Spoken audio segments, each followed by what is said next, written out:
Now, I wouldn't blame you if you confused the Land Rover Range Rover with a few other Range Rover-esque models, maybe the Range Rover Sport, the Range Rover Velar, the Range Rover Evoque even. No, this is the original one that started it all, the big dog Range Rover, no suffix. And it goes head-to-head with vehicles like the Cadillac Escalade, the Lexus LX, the Lincoln Navigator, and the Mercedes-Benz GLS class. There's just one hitch, not a trailer hitch. It's that those other SUVs have offered a third row seat, something the Range Rover hasn't dabbled in until now. It's been fully redesigned for the 2022 model year with a third row available for the first time, as well as a whole lot more. Now, like before, the Range Rover comes with a regular wheelbase and an extended wheelbase. What we have here at the auto show in front of us is the extended wheelbase version. The easiest way to tell this generation apart from the previous generation is going to come in back. There's this very bold kind of rectangular shape going on here between this strip across where Range Rover is emblazoned along the liftgate, as well as this kind of lower strip here which frames it. This can come in various colors. Land Rover says, excuse me, this is going to always be black. And so actually, if you get black paint here, as well as a black lower color, the entire tail can be black. That includes these tail lights, which when they turn off, the LEDs actually dim out, and then this entire panel here also black. So kind of a cool look there. Definitely very bold. The first time Land Rover says it's tried something like that, I kind of dig it. You get around the side, still very similar kind of Range Rover styling cues, very upright here, a lot of glass. The roofline stays very high. Land Rover says it tapers a little bit lower overall than the previous generation of the Range Rover, but still, again, a very upright stature here versus some of the other Land Rover SUVs out there, which kind of taper a little bit closer together as you get kind of from the belt line to where the roof line ends. Check out some of these details here. This entire door panel here, there's kind of upper and lower areas, but this is actually beveled into the same piece of sheet metal. Kind of ends abruptly right here. Kind of a cool little theme here. And you come up here, this is actually the D pillar, but it's behind this piece of glass. So it looks completely formed underneath the glass so that the glass kind of moves entirely along the side of the vehicle. You get around the front here, changes are a little bit more subtle. The headlights continue to sort of fan out here along the hood line, something they did before, and you still get kind of this sort of trapezoidal shape here for the grille. Below here, the lower part of the grille, the lower grille here along the bumper actually has much more of a rectangular opening. And if you go back to the previous generation of Range Rover, it kind of fanned up a little bit up top there. Now, I know we're getting into the weeds here, but so will the Range Rover. Quite a few weeds, actually. A system called Integrated Chassis Control with Dynamic Response Pro can actually decouple both sides of the stabilizer bar to provide maximum wheel articulation at both axles. It can also basically function as an active roll stabilization system, essentially active stabilizer bars to mitigate body lean on corners. Now, the previous generation did also offer active stabilizer bars. Land Rover says they're much more responsive now and they can shift torque a lot more within the stabilizer bar to provide a better response to corners. There's also a lot of other technology here. Drive modes inside include sand, mud, rock crawl, even a wading mode, and there's new rear wheel steering that can trim the turning circle on the new Range Rover, in the regular wheelbase version I should say, down to 36 feet. That's on par with a Toyota RAV4. It's 11% less turning circle than the previous generation Range Rover.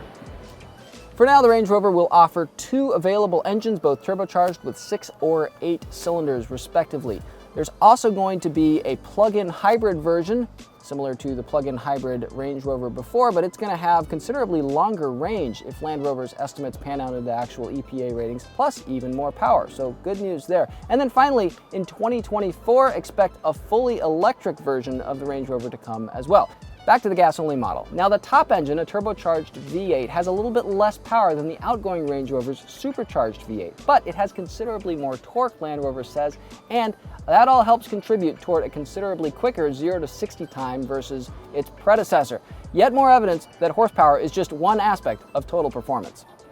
Now, the prior generation Range Rover got a big refresh in the 2018 model year. You may remember that really made the interior more minimalistic. You had two kind of 10-inch screens here for the multimedia and the climate controls. With this redesign, the minimalism certainly still lives on. There's not a whole lot of kind of physical buttons and controls around here, though I am glad to see that Land Rover ditched kind of the two-screen display for a single screen up here, which is now bigger. It's 13.1 inches, and below you don't get another silly screen for the climate controls. There's some physical dials here here and a little bit more intuitive of a setup. Now there still are plenty of kind of touch controls, which we're not really fans of in any car across the industry now. They are on the steering wheel and for some of these climate functions, but it's nice to see Land Rover didn't go completely off the deep end. You still get things like a physical volume knob, physical knobs here for the temperature, and so on and so forth. Now, in terms of overall cabin quality, in a Range Rover, you'd expect it to just be top-notch, and Land Rover doesn't disappoint. This car here at the auto show just has a ton of opulence going on. This is the SV model, the top version of the Range Rover, one of the top versions, I should say. And all around you, there's just stitched soft touch coverings to just about everything, even down to obscure areas like in the footwells. The seats sit upright, they're supremely comfortable here. There's a lot of little details, things like ceramic edging around some of these knobs here. There's laser etched wood trim, which has kind of a cool, pretty complicated pattern as you're toward the front of the car that kind of actually gets a little simpler and kind of streamlines as you come toward the rear. Just lots of interesting details like that. Let's go to the back seat. The opulence continues to the second row of the Range Rover, including materials and features. If you get a car like this one here at the auto show, this is a four-seat model actually with two separated seats in the second row. There's no third row in this long wheelbase edition, and that affords a ton of features here. Some obviously will be available and not standard. You get dual screens here, 11.4 inches, up from 10 inches in the previous generation Range Rover. There's power adjustable seats with ottomans that come out here for both sides. You get things like an adjustable table here that pops up. It can actually come back a little bit. There's a little bit of storage under, and the two sides can actually fan out. Land Rover says that's big enough to fit a laptop computer. It can pivot to either side if you want. Kind of cool there. Not just that, but other things are power operated too. You get things like cup holders here. Again, this opens, powers open, powers shut, and then finally, if you want a cold one, there's a door for the fridge. Powers down and back up. Now, as far as third rows go, it's worth noting that the Navigator has an exceptionally large third row. The GLS and the Escalade have workable third rows in their own right. And so how does the Range Rover really stack up? Well, Land Rover says this is the largest third row it's ever created in any of its SUVs. And I gotta say, it's okay. Not up there with Navigator, maybe not even up with GLS and Escalade, but close, kind of in the same territory as sort of those second tier ones here. I'm 6 feet tall, headroom's okay. Legroom is workable with the seat kind of in its default position here. That's not all the way back for the second row. You can kind of move it forward or back with controls here from the third row if you want, but overall, not terrible and exceptionally high quality materials here. Even in luxury vehicles, you usually get really cheap stuff in the way back seats. Nice to see Land Rover keeps things up.